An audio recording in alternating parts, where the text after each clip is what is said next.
ज्या पद्धतीने गेल्या 48 वर्षामध्ये नाशिकची वाढ झाली आहे, त्या वाढीमध्ये आपल्या प्रत्येक नागरिकाचा खूप मोठा सहभाग आहे. कुठलंही क्षेत्र असं नाही की ज्यांनी या नाशिकच्या वाढीमध्ये हातभार लावलेला नाही.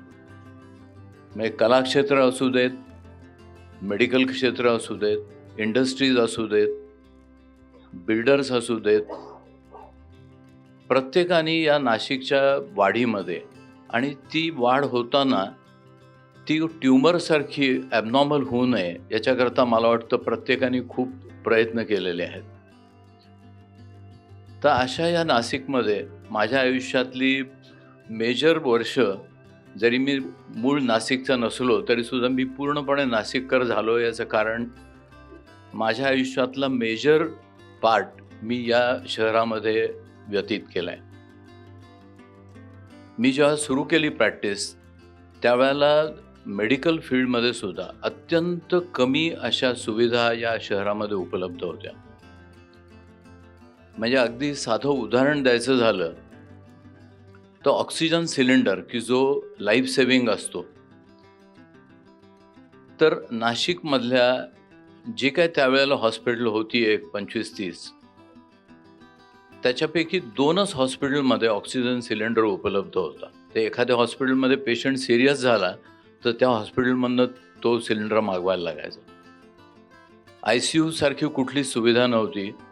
सुरुवातीच्या काळामध्ये जर काही एखादा पेशंट सिरियस झाला तर त्याला ॲम्ब्युलन्समध्ये टाकून मुंबईला नेण्याशिवाय लोकांना पर्याय नव्हता.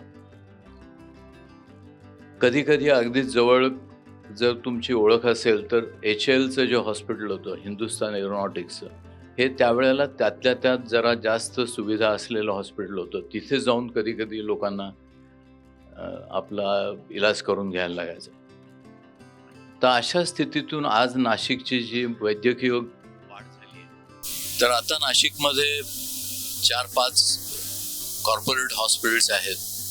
डॉक्टर्स लोकांनी एकत्र येऊन चालू केलेली अनेक कॉर्पोरेट स्टाईलची हॉस्पिटल्स आहेत आणि सर्व प्रकारच्या शस्त्रक्रिया, सर्व प्रकारच्या सुविधा असलेली नाशिकमध्ये अनेक हॉस्पिटल्स आज लोकांच्या सेवेमध्ये उभी आहेत.